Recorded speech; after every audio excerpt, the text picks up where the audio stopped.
This is Colin Digits. I'm here live at the Digits Club with Michael, CEO of Planet Mojo. We'll do a complete Q&A on their game, The Big Potential, with some big backers. Michael, how are you? Thank you for being here. Great. Nice to be here. Thanks for having us here, Colin, and the rest of my team. You brought your entire team. That's no, actually the first time. No, this is a small fraction. Yeah. These are the only, who do we let have? speak. Yeah. Why don't you guys start and introduce yourselves? I can go last. Yeah, I'll start. Kendria. Okay, Ralph. Yeah. Hey, I'm Ralph Girth. I'm the executive director here at Planet Mojo. Been in the industry since around 1993. Started with Michael at LucasArts, although he was there before me. And, I've been in art and game design and even studio management. So that's my background. All right, Andrea? nice. Hey, good morning or good afternoon. Thank you so much for having us. I'm Kendria. Actually, I work with them on community, so I head up community and try and put my strong opinions on other areas. But I'm all things community, really love it, love this game, and yeah, just really glad to be here, and let's talk about it. Perfect. Hi, I'm Eric Campanella. I'm the art director at Mystic Moose. I've been in the industry for 25 years. Got me started at Interplay. I worked on titles like Planescape Torment and Baldur's Gate Dark Alliance. Eventually went to Electronic Arts and Activision, worked on games like Command & Conquer Generals and the Call of Duty series. I've also worked on several mobile titles and been working on and off with Mike and his company for the last 10 years or so. And we recently released our first virtual reality game, Sam & Max. This time it's virtual, which is a really fascinating experience. And then last year, Mike started exploring the blockchain, and it got me really interested. And so the whole team's kind of done a deep dive into understanding how it works and stuff. And one of the things I think is most intriguing is the community that surrounds all of these and the support that the community provides. Well, let's hear it. Thanks. Yeah, definitely. And yeah, bringing a good team, Mike. Yeah, thanks. And yeah, I'm Mike Levine. As you can tell, well, Ralph, Eric, and I come from a long history of game development. Kendria, actually, she really has great blockchain experience and has been in the space. And we have other team members as well, but who come from blockchain, but we're largely game developers. And, I think the theme of my career has always been gravitating towards what's new, the bleeding edge, cool things. And that's kind of how I got my start at LucasArts back in the day, and kind of creating and running the visual effects department there ultimately, and really just got to work on some cool games. But just over the years, we got into, as Eric was alluding to, augmented reality and virtual reality very early. Right. We were, I was visiting Magic Leap in, probably 2015 or earlier, and several times. And so just that was an amazing journey. Let us work with Niantic and many other companies in the space. But as we were creating Sam & Max, that's sort of when I caught the blockchain bug. And really, first for me, I heard about NFTs early, like before they blew up, maybe the couple months before Beeple or something. But before that happened, I just that led me to games, because I thought NFTs were cool, but I also thought it was very low barrier to entry. Every brand in the planet is going to have these things soon. And I said to myself, what is going to bring NFTs more utility and more value, right? And that was obviously games. And so that's kind of what led us and me down this very deep rabbit hole. Right. Well, it's good that we agree on that, at least. That's a good start, that we agree on the NFT utility, because I think, at least in our community, we always try to stress that, I think the status on these NFTs is great, but the utility is definitely important. So what I understand is you have quite a big team, specifically in the traditional gaming space, right? A vast experience of developing games. What made it so interesting to make that switch into the blockchain apart from perhaps the lower barrier of entry? Is there something on the technical side, or is it more like a business decision? Oh, I mean, there were so many things that attracted to us and me to this. I mean, this to me is a paradigm shift for gaming, you know, and we're at the beginning of it. And it's the democratization, really, to me, of gaming. And we've always been an independent game developer. So yes, we have a team of, you know, 15 plus, but we're not like 150 like some other studios. And Right. you know, traditional gaming right now it's making lots of money, but there's all kinds of issues with it. And if you look at sort of the economy and what it takes to publish a game, just to first get a deal with a publisher that usually wants to recoup all the money, you know, that they're paying for the game up front, then you have the platform fees of 30%. And to me, one of the things about blockchain is reshuffling that deck, leveling the playing field. We can take the 30% that we were giving to Steam, Apple, et cetera, and give that back to the players and the users, right, and the community. Right. And that's the other piece of this too, is community. Community in gaming has been this thing that's evolving over the last decade. It's become like a much more important thing, and this is an evolution of that, because now people are invested in the game, in the assets, in the growth of the community, and ultimately decentralization and governance and having a say in where we take this. Right. So I assume there's a lot from that point of view. Yeah. So definitely a good foundation, I think, in regards to the tokenomics, right? So I assume on the tokenomics side of things, we'll see a split there, as we usually see, right? Because I'm not familiar with how the casual gaming original part works, but of course I'm very familiar with, well, my thing out of the entire white paper is the tokenomics, right? What does it look like? How does it move? Before we go into that direction, which is basically our favorite part, could you tell us about Planet Mojo? Because as far as I understand, the artwork is one of my favorite things. Apart from that, it's like a suite of games, right? It's not like one primary focus thing. How does that work? Yeah, absolutely. Let me share something. Sure. So we have some art to look at, which is much better than looking at my face. Okay. Can you guys see this okay? Yeah. I'm probably going to presentation mode here. I like that you have like 500,000 tabs open. Yes. That's what we see. That's what we see with everybody. Thank God for Chrome group tabs, or I would be, yeah, I don't know what I'd do. Anyway, so yeah, you know, we're game developers. So we're going to talk about the game. And look, we've also made many free-to-play games over the years, which also have economies in them. And so we can get into that. And we see these games as extensions and evolution of that, right? Where you're now going to have these economies are real. They're real living, breathing things. So, but on the game side, and we put a lot of thought and time into what we wanted to make and looked at the space and what was being made. And our passion is to build original, you know, IP and worlds. And so also, if you look at the history of gaming, whenever there's sort of a platform shift and a paradigm change,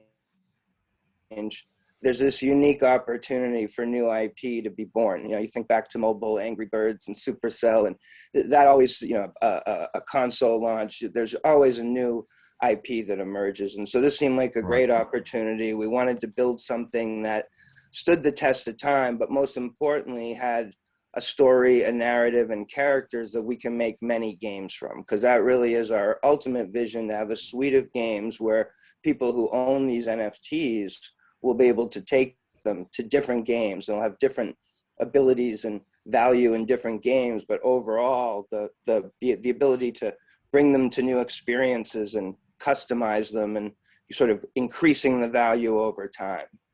Right. So, and Mike, one question maybe in between. When you say games, right? Because obviously I would have an understanding of a game. Are we talking about like games, or let's say the whole thing is like one game and there's like mini games?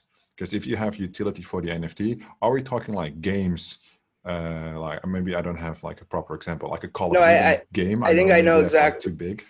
Yeah, I think I know what you're asking, and I think I can answer that. Is that so? I mean, I think what you're talking about ultimately, like jumping to the end, that's where we Yeah, want to be. Is like we have a world, and you can literally explore around and move into different games. Initially, and maybe always as well, you'll have the ability sort of to have these isolated games if you don't want to deal with the whole world and you love auto chess, which is our first game, or if we make like a different kind of PvP game after that, that's your passion. You could jump right into that too. So we want to have both. We'll have to grow to get there, but sure. ultimately it's good.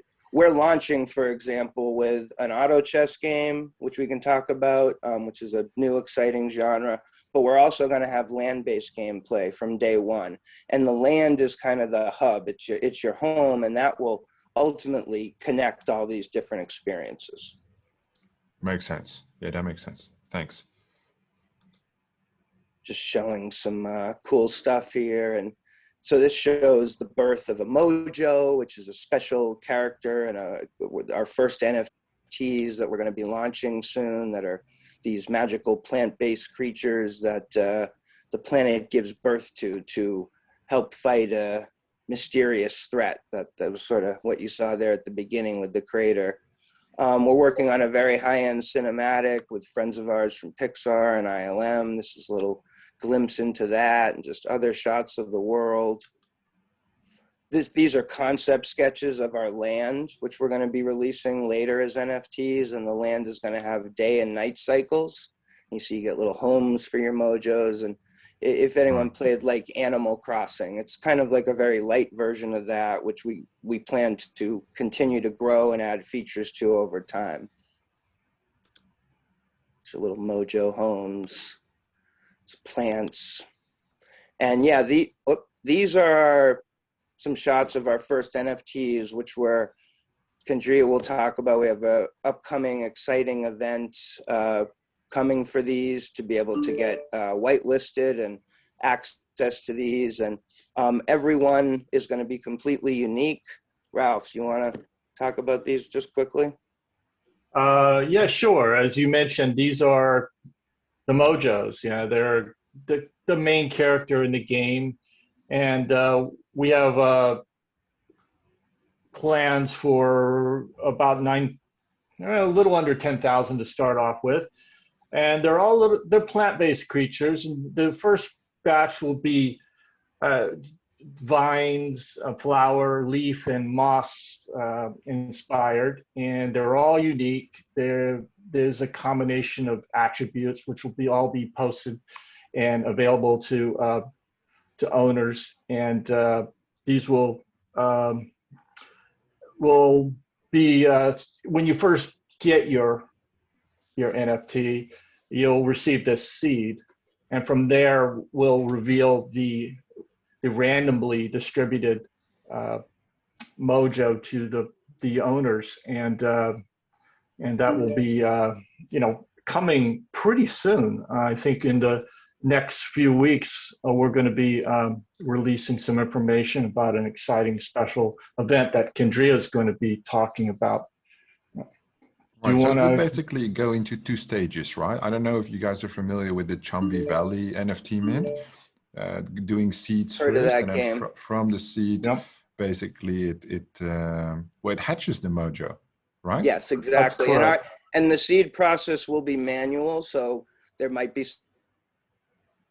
some people an animation. The seeds, for a little bit longer. Yeah, but so kind of like Clone X, you'll decide when you want to hatch it by adding some magic water, and then they will turn into. This is sort of these cute little guys. It's kind of like a Guardians of the Galaxy Pokemon kind of hybrid, yeah?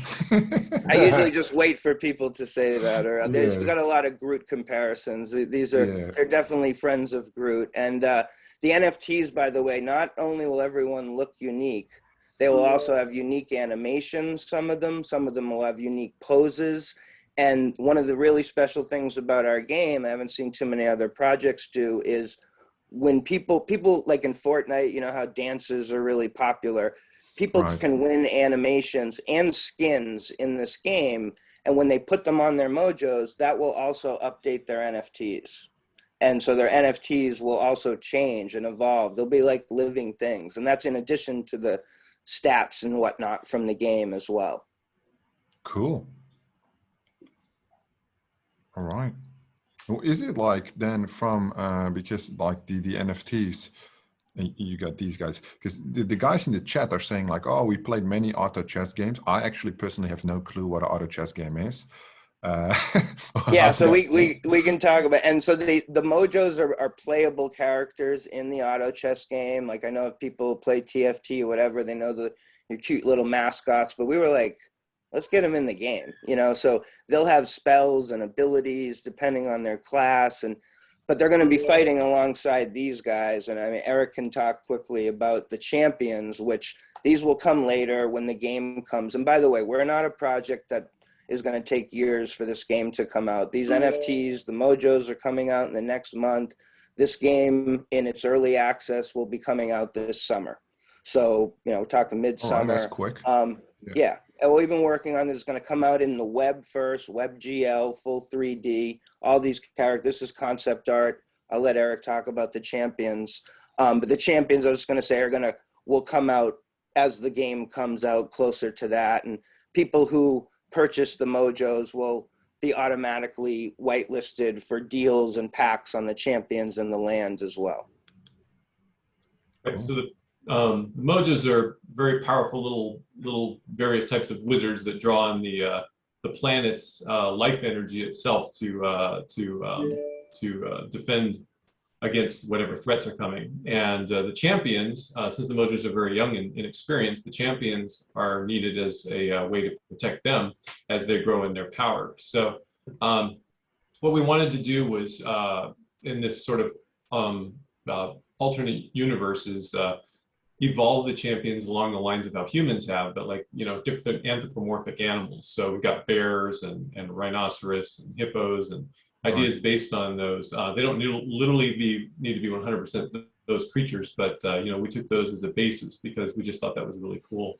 We want to infuse them with different personalities. They come from different backgrounds and different technology levels. Most of them are pretty primitive and tribal. That kind of stays in the theme of the more natural side of our planet's concept. But some of them can be somewhat more advanced, you know, up to, you know, sort of Aztec technology levels and things like that. You know, some of them are able to tap into the energy from the planet and cast magic. Other ones are just brutal warriors, like that hippo. We have, you know, we have stealthy characters, assassins, and of course, all of these work in concert on the battlefield for auto chess.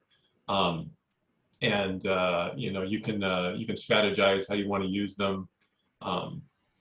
They have 3 different levels of advancement we reflect visually on the battlefield as well as you level them up, which, you know, gives some nice feedback to people and can get them excited.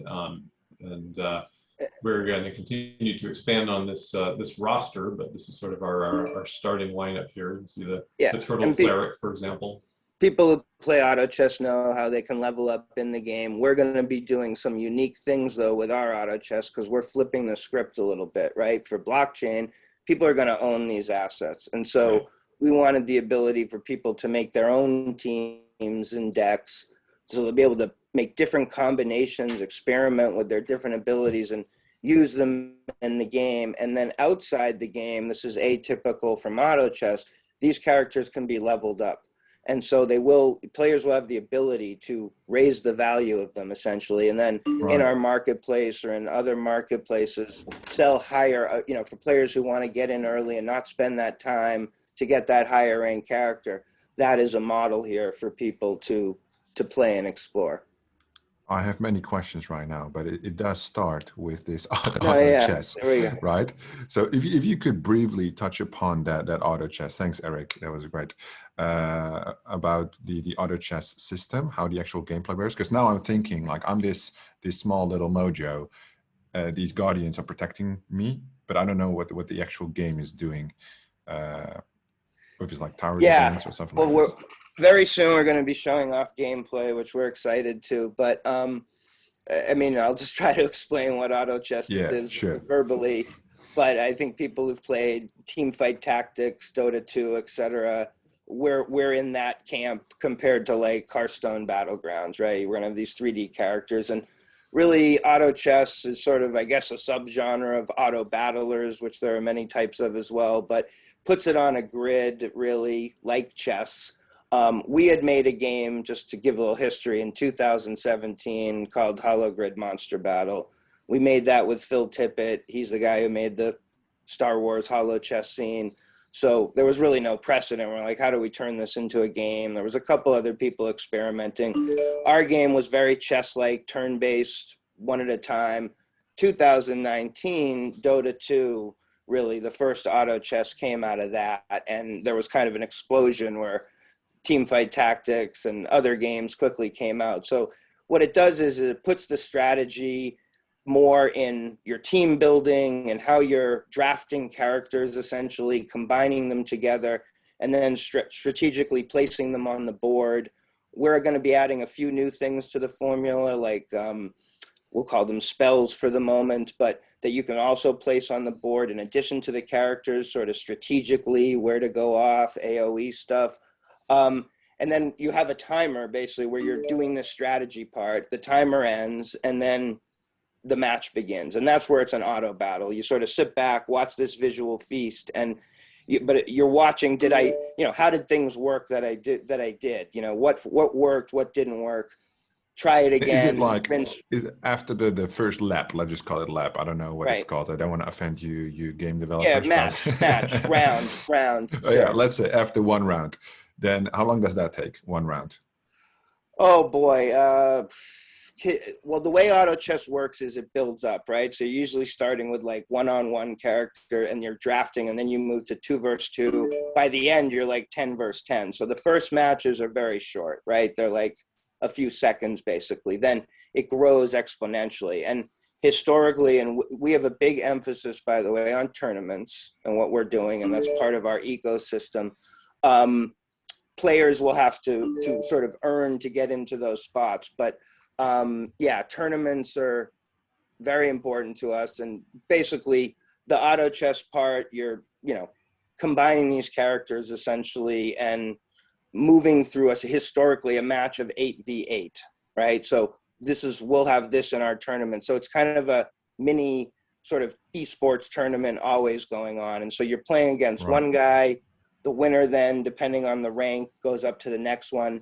You're winning gold, which also determines what characters you can draft, etc. So there's a lot of strategy and very much a multiplayer kind of PvP thing, which is one of the other reasons we like this genre for yeah, that makes sense. 3. I think the PvP part is huge. But let's say I'm a beginner. Yeah, I want to enter the Planet Mojo.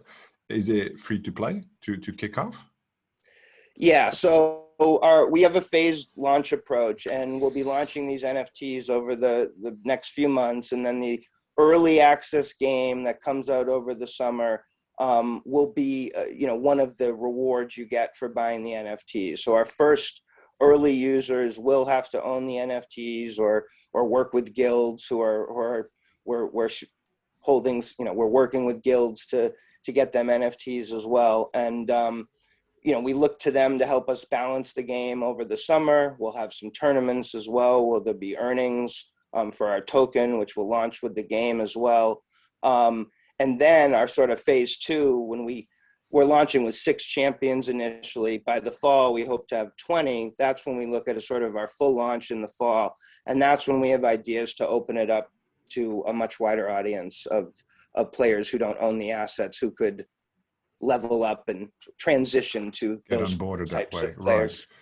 When you say a wider audience, what do you expect such a game like this? How many players would you say it's a tremendous success? Is after 1 year you hit like a certain player count?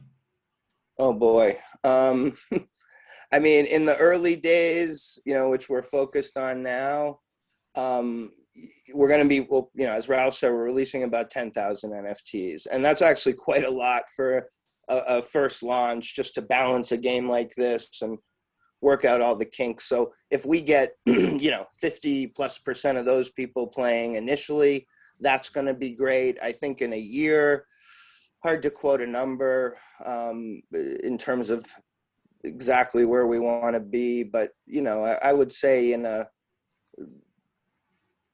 terms of a DAU, I mean, I'll say 1 million, but don't hold me to it because that's a pretty big number. Yeah, but that would be like at least some kind of range, like I have no clue what these kind of games would do in terms of user base, but like 1 million, that's a lot. Or maybe I should say MAU as well. And because we want to have sort of a tournament event focus, like we'll see big spikes when we do those, and then have sort of the hardcore players in between. And this is where really community does come into it. So the owners then get into a private beta, and we're actually able to work with the community and those, to work out what kinks, what works for them, get their input. So we're really, excited about it because it's going to phase out right to a higher population, but we'll be able to take advantage of the smaller demographic right now. And so by the time, it's all said and done, I think everyone would have had their hands in it, and it'll be quite a delightful game. I mean, let me just also, really, right? Oh, sorry. Yeah. I just wanted to say one thing, which we haven't said, that's really important about our project too, before we keep going, is like that our main focus with building this is long-term sustainability. We don't want to be a project that's here for 6 months and burns and then crashes, right? We're trying to build something long-term, like we're talking about at the beginning, ultimately getting that suite of games. But we've been all about, from the day we launched our website, it has said play and earn over play to earn. And we see this industry shifting to that. At first, I didn't get it when I first heard that, but like that one word, excuse me, that means everything, right? And that's, you're seeing Axie and others, which has been great, get on kind of board this, and that there's going to be a big shift in this space over the next 6 to 12 months. But we feel, I don't know, if you're looking at through like an investor lens, it's really the same thing, right? It's like you want something for the long term that's going to definitely grow value, not necessarily a quick kind of pull thing. So that's just, I think that's where the two attitudes come together. Perfect. Let me ask you something on the advisory side of things, because one thing you did mention was quite interesting. Is there somebody on the NFT launches? Do you have any advisor on that? Oh yeah, I mean, so we've had great partners as people look at our website, from Animoca, Republic, Alameda, Spartan, and others I'm forgetting right now. We've worked very closely with them, specifically Republic and Animoca, and our team members as well. We have some blockchain people and other advisors. So we're very much got a lot of input on what we're doing. Yeah, we've got a lot of input. And when we announce what we're doing with the NFTs, I think people will hear about it and hopefully be excited about it. Because, one of our themes also with this project is to give back to the planet and be eco-friendly. And that'll be something you'll see in our messaging coming up quite a bit.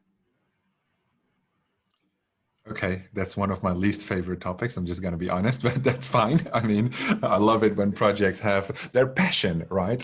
The thing is, with the, so I respect that, in terms of like, we see people giving back to like minorities, environment, water animals, whatever. That is great if it fits into the tokenomics, right? And everything that makes sense. The thing is, what I heard was when you said there's 10,000 NFTs, just under 10,000 NFTs, and the 5,000 players, right? Of course, we usually get involved with like gaming guilds to sponsor the NFTs, right? Where we just buy basically all the NFTs, we dump them with the guild, they run with it, and we get like the returns from it. So I'm really curious to know, and those were also some of the questions in the chat, how that mint is going to be planned. Is there like a whitelist? Is there like a specific mint per wallet? These type of things, because I would assume, like, I'm loving this, right? I'm really excited to hear your story. I think it's great. You're very passionate. But I can also see that other investors who would think like me, it's just we're going to buy 50 NFTs each, but we will never play your game, right? That's the problem.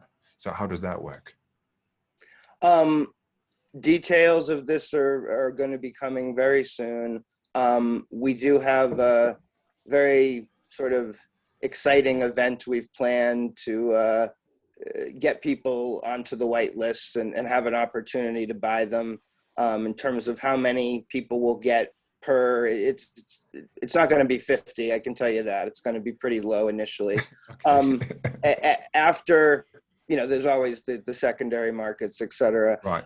So we're saving a chunk of them for our own community and people who want to do this and get them from us directly. And then after that, without giving away too many details, because there'll be announcements, we'll work with partners and launch pads as well. So there'll be opportunity if you miss the initial R mint to get it through them as well, but you'll still, be getting it directly from us. Perfect. Okay. In terms of the blockchain for the NFTs? Yeah, so great question. We're building on Polygon, and they were also part of our seed round as well and been a great partner of ours.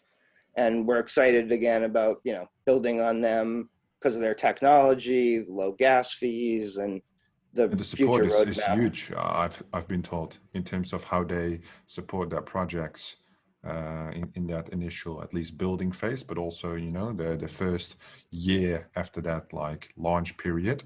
When we talk about the launch period regarding the token itself, is there like a governance token, deflationary token? Could you elaborate how that's set up? Yeah, sure. So just like with the NFT launch, we've put a tremendous amount of time and care into the economy and the tokenomics. We've worked with Republic and run this by all of our advisors. It's also been announced that we're going to be working with Machinations, which has a game economy simulation tool. They're working with some other projects, and we feel having them in our court as well sort of is, they can run thousands of simulations before the game goes live and after the game is live with real-time data as well. So gives us like an economist with a an AI brain to be analyzing the game for us. But yeah, so we're launching with one main governance and reward token, eventual governance, rewards initially.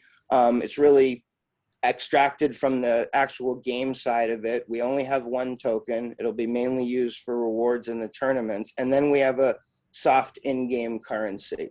And in auto chess, for example, we'll sort of have two modes if you think about it. The soft currency mode where you can win or what's called and level up your characters. And that helps you in basically craft these things that are battle stones. And battle stones get you into tournaments, and tournaments are where you can earn directly. And we plan on experimenting with the tournaments, listening to our community, working with partners, guilds.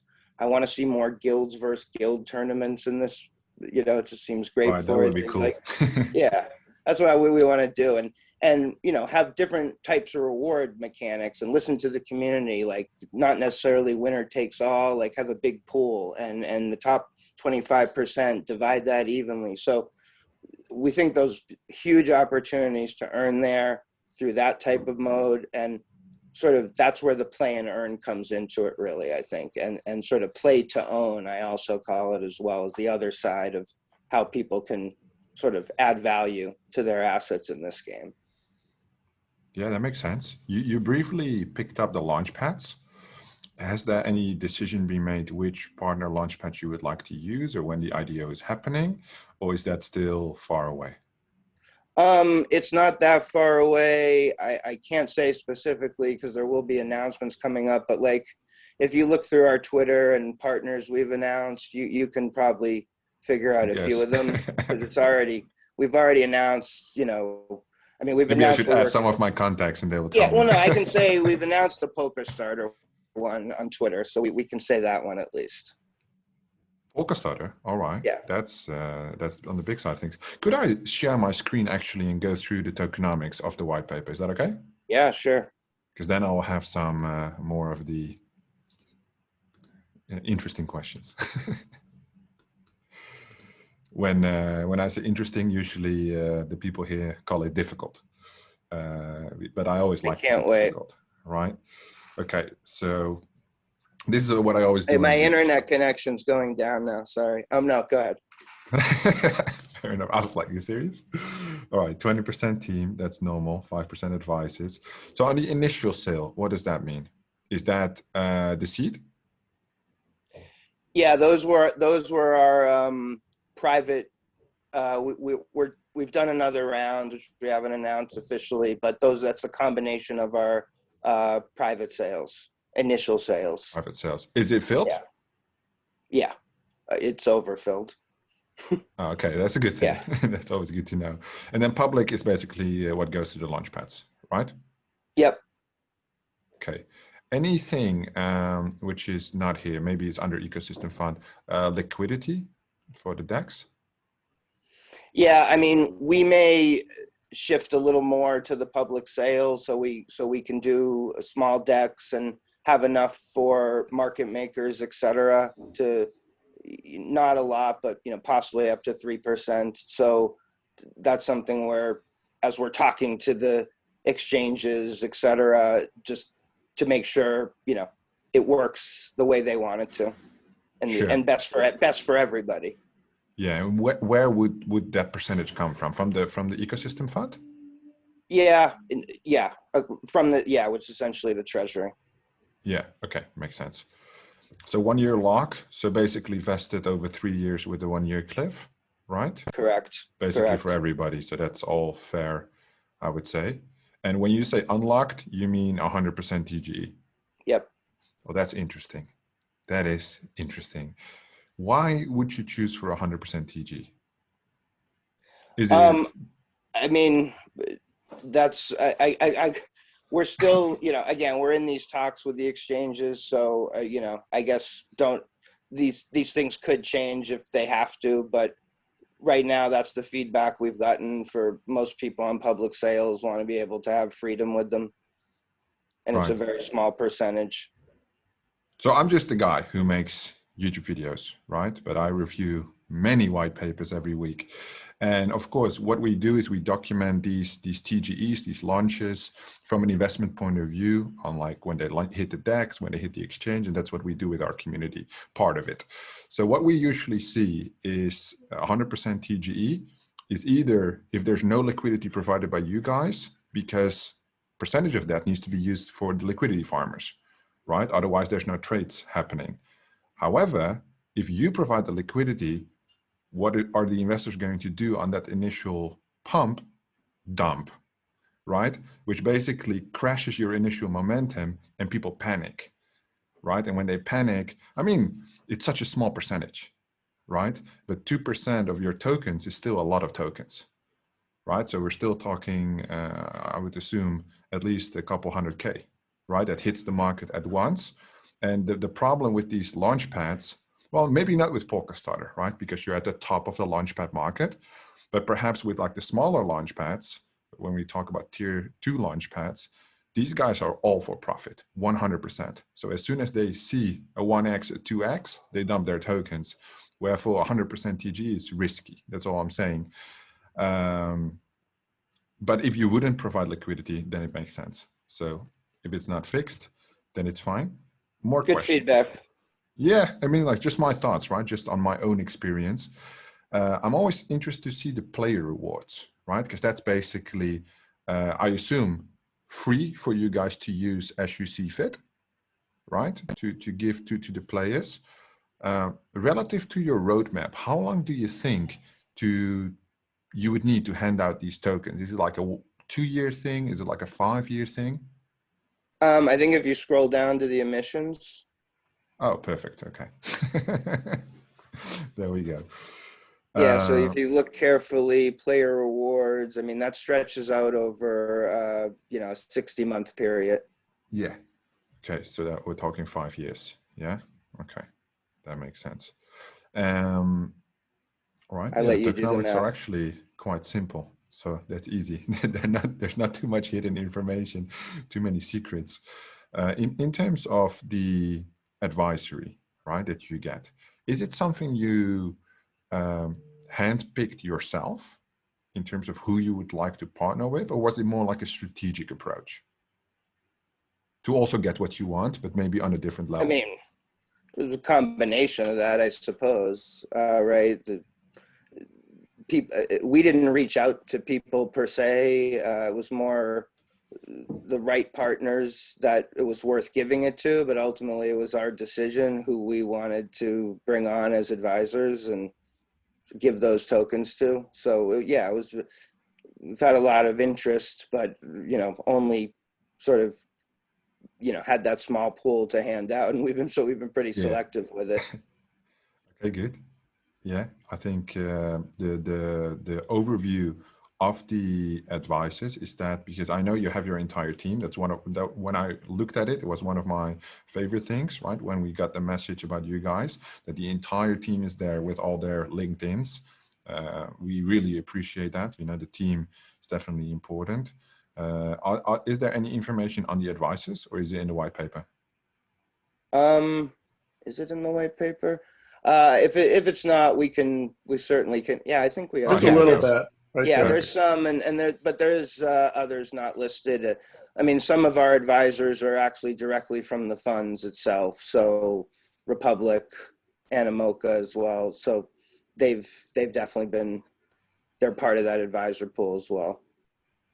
Perfect. But yeah, sorry, I didn't see them. They were on the next page. I see for the guilds you got Merit Circle here. Any other interesting guilds that have shown interest, or? Yeah. Oh yeah. We've been making announcements, do multiple a week, and doing AMAs with help me out, Kendria, Ralph, but Rainmaker, Tuzane. Yeah. There's more. Yeah. Oh, Avocado. Ready Player. Ready Player. Right. Yep. Ready Player DAO. They just raised a lot of money. Path. Yeah. Path, a few others. Yeah. Path DAO. Because in regards to the guilds, like I am familiar with guilds, but we don't really support that side of like the player side of things, right? How important do you think these guilds are for the adoption of a user base on your actual game? Is it like 60% of the players that they bring, or more or less, something like this? Easier to answer that after launch, but I think it'll be in that range, 50 to 60. Yeah. And I think they're critical in the early stages of these games to bring in players. Look, I think as these games evolved, as I said, over the next 6 to 12 months, we're going to see guilds evolve as well. And that's why we've tried to align ourselves who with the ones who really get this, who aren't, because guilds can go very badly, also they can come in and kind of destroy your economy and move on to the next game. And like I said, we don't want to be just here for 6 months. So we've tried to align ourselves with the ones who understand this space is shifting. And if the focus initially is on building a fun game experience that people actually want to play, then the earning is 10 hundreds fold, right? Right. I like to give the extreme example of Magic the Gathering, which existed for 10 years, right? As a card game, there were no paid tournaments, but people loved the game. And then one day someone had the idea, well, why don't we do paid tournament? And now there's multi-million-dollar Magic and Pokemon and other tournaments like that. It won't take us 10 years, but that's sort of that same mindset, is fun first, then earning, and then earning will be much greater, as opposed to, otherwise we could just be putting a button on the screen. Let's be real. Yeah, that makes sense. In terms of perhaps I know, like, obviously, whenever I ask this question, people always say like, oh, we can't say anything on the price or any prediction of the price, all the liability that comes with it. So I will ask my questions quite fake. In terms of like projection, let's say the acceleration of your token launch relative to the game launch, relative to all the next chapters to come, because I assume every time such a mini game launches, there's an influx of new players, spike in the internal economy of the game, right?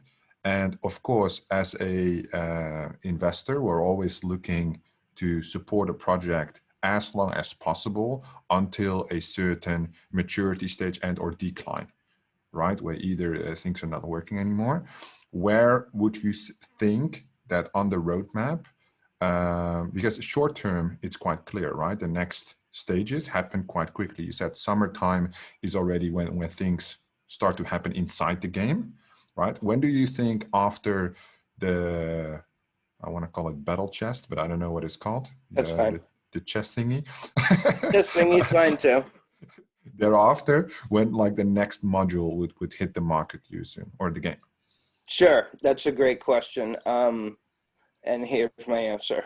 So first off, we want to obviously be totally focused on making sure Mojo Melee, which is the name of our auto chess, is a fun, awesome game. So we can't like overlook that and just start thinking about the next one, even though we have a little bit.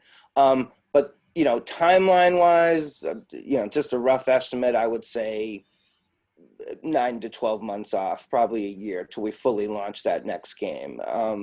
But again, our land-based play and auto chess we'll be iterating. We'll be releasing. Auto chess is important to know. Players know this is a seasonal-based game. So every 3 months, we'll be releasing new champions, new arenas. The game will be expanding and growing until we do that. In terms of the next game, you know, we have some ideas about what we want to do, but we also want to like listen to the community. So as we're growing the community over the year, we'll eventually put that up to hopefully true governance and let people decide what kind of game we will make next. Yeah. And what genre they like most. And you know, that's really how this needs to work going forward. Yeah, if you have a 5-year vision in mind, or at least beyond 5 years, right? Yeah. Let's say. Yeah. Then Yeah. No, I mean that makes perfect sense. When you just to line everything up, right, from right now to the next big steps, we have basically there will be some whitelist qualification flow. I assume your Discord, your Twitter, that's where you need to be to get on that. Then you get this the mint for the seed potentially, which turns into a mojo. Which how do the guardians come into play? Is that bought off a marketplace, or is that also something you acquire just in the game? It's not an NFT. Yeah, so in terms of the first thing you were saying, yes, pay attention to our Twitter and Discord because it's not going to be obvious. That's all I'm going to say. It's going to we've put a bit of work into this, and it will be fun, and you'll have to use your brain a little bit. And then what we'll do before the game comes out is anyone who gets a Mojo will be whitelisted, like I said earlier, to have opportunity to get packs. The champions will be NFTs, but we'll pack it all together at a discount for people who buy the Mojos first. And then they'll be able to, what we don't sell out of packs, then we'll sell individual items publicly, probably for the rest. You know, those plans are TBD, except the first part definitely is people who get the Mojos will have access to these at a discount and from the public prices. And yeah, from there, the game will come out shortly after, like I said, in the summer. That's when also we plan to do the IDOs and the tokens, dexes, sexes, etc. And from there, really expand then the game to the full launch, like I said, in the fall, where we'll open it up and working with our partners, our guilds, and other esports organizations that we're talking to, you know, try to really have some big tournaments and online events that people can participate in. And ultimately, we want to open those up to everyone, you know, to experience the game and have a chance, even if you don't own those. Sorry, Kendria, go ahead. No, that's okay. I just wanted to answer your immediate question as far as the allow list and some things that are happening currently and leading up into the next month or so. So right now, if you were to come in onto our Discord, we are currently in a Gleam contest right now to expand our brand awareness called Found My Mojo. So there's some opportunity right now to be in a lottery type contest to get that space on the allow list. We're calling it allow list instead of a whitelist, but it's the same thing. Again, it's a paradigm shift on how we feel and being more inclusive of those who are going to be joining the project. But what I would leak a little alpha to everyone today is that, as Mike mentioned, I would really stay connected to our Discord and our Twitter. There are going to be some things that are unfolding in the next month. We love Earth Day, hint, hint, Earth Day. You might want to start looking around that time period for more things to emerge. I know what you were saying about charities, but I would say just because the incept with Mojo is plant-based, pretty much ecologically, that's very near to our heart. So those type of things, I would take a look at and grow. Come into our growing community right now. I mean, things are pretty much catching fire, so it's really good to be at the at a inflection point where you can be early. Awesome. So some difficult questions for you. When we would talk about the community, right, and the story, it's one of the favorite things that I love, right? I'm working for one of our own projects on a storyboard, on an animated trailer. I love that. But as an investor, I hate that, because I can't be in Discord all the time, right? Or I need let my assistant check your Twitter and Discord every day. So how would you go about, because I understand that there's like some individuals that will do these gleams, but for the higher ranking investor, which I would say we represent as a community, you know, they don't want to play the odds of getting a whitelist spot when they know I love this game. So for me, let me explain my personal strategy. If your mint would be 0.5 Ethereum, I'm not going to grind the whitelist. I'll just buy it from 1 Ethereum off OpenSea, right? Because I like this game. This is what I will commit to, and I don't mind paying double before the reveal happens. How would you suggest those people go about following Planet Mojo and perhaps taking a different action? You know, that's a really great question, and I would have to say I would have to mull that over a little bit, because part of what we're looking for is that long-term committed player, right? Or to that committed person who sees the vision and wants to be, you know, interactive inside the community and follow our Twitter and engage that way. So, you know, I again, just to be honest, I'd have to look at that from a purely investor kind of like sentiment. But, you know, what we're talking about is that one that becomes gooey because we're building such a fun environment for them to, you know, to stay tuned to. I'd like to think that our message is going to be amplified by our partners. So I'm certain, as savvy investors as you all are, you have your finger on the pulse of what's going on in CT and what's developing within the spaces, so that you'll catch the wind of that as well. Yeah, that's a great question.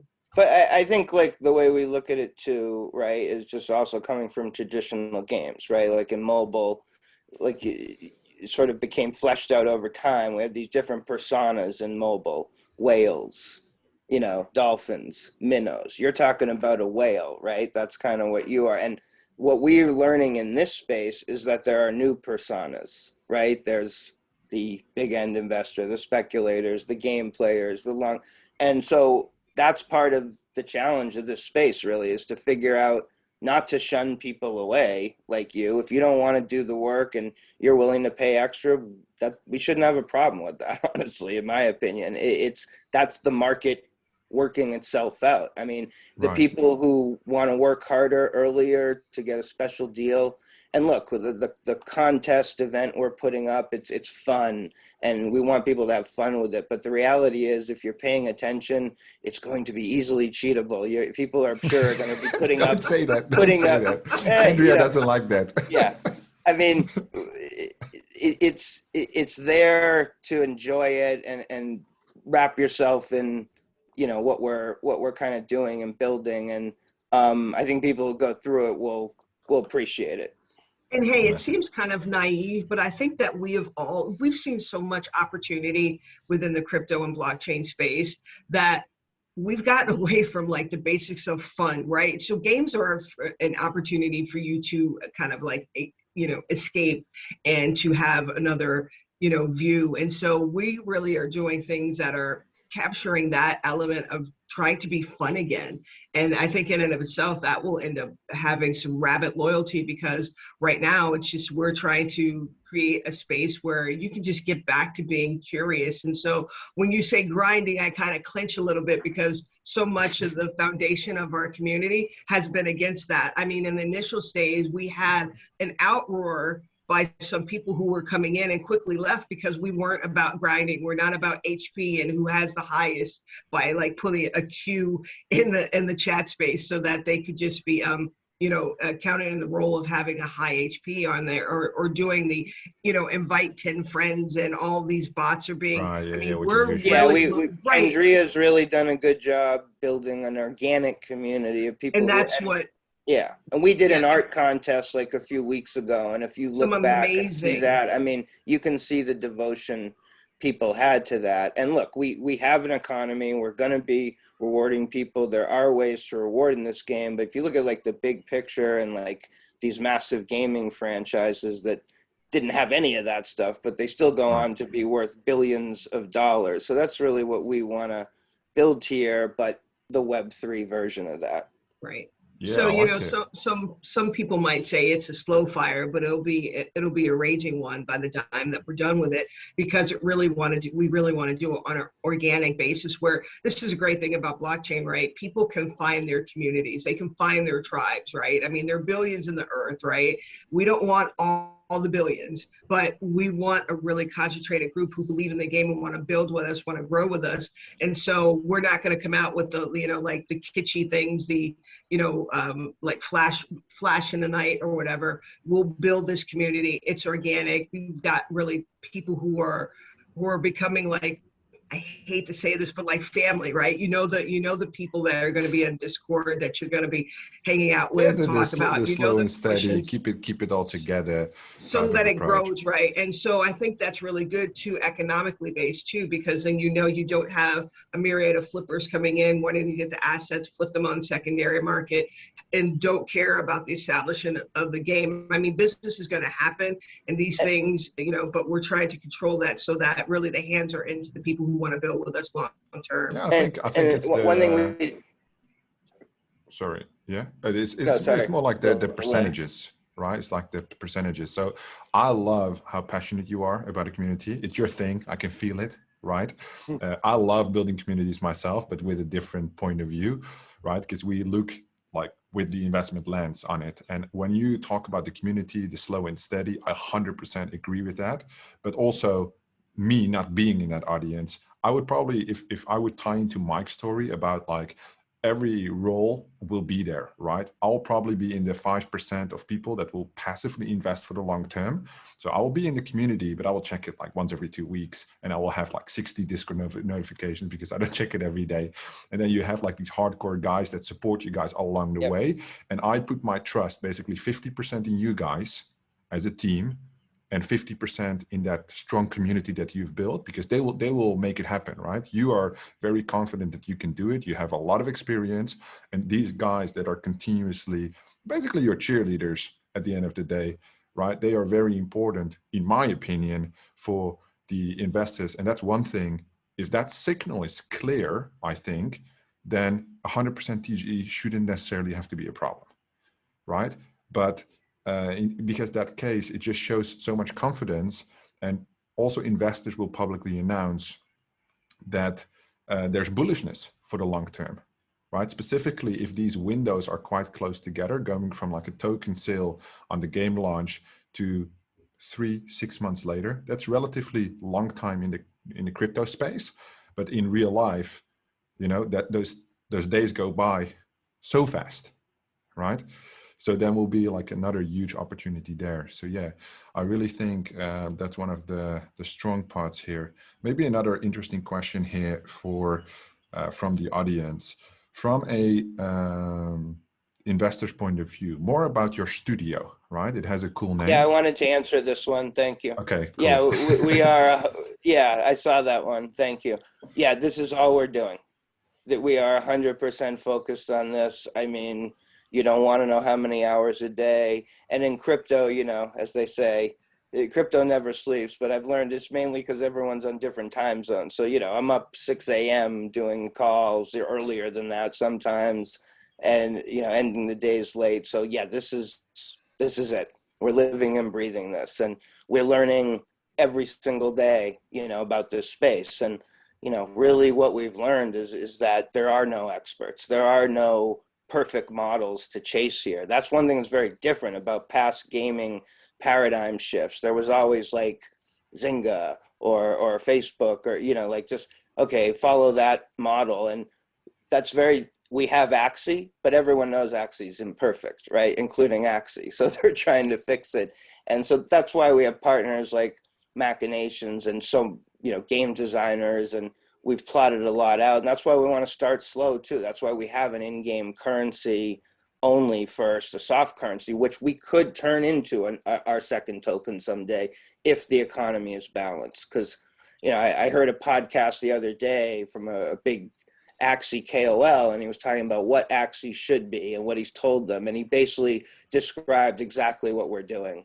So I was like, well, I hope he knows what he's talking about. So it was nice to hear at least that exact, he basically said they just shouldn't have SLP. And it'll make AXS even stronger. And that's really what we're doing.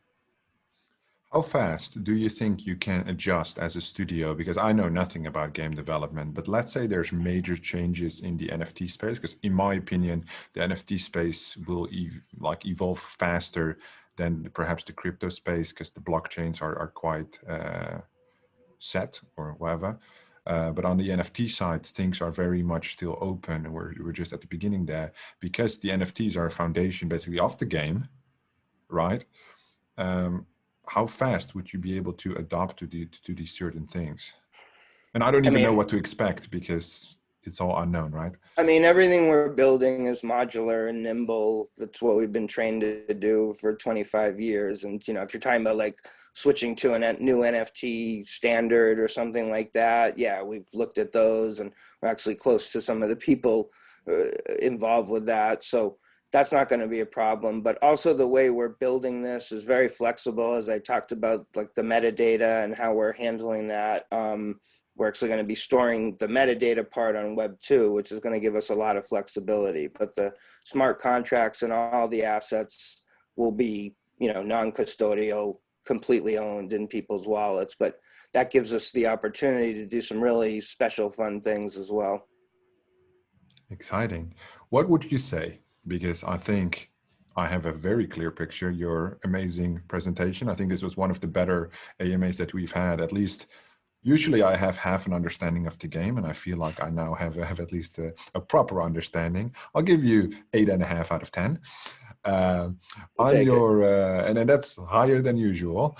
On your overview, right? Because definitely focused on keeping up with you guys in the next 3 months, at least.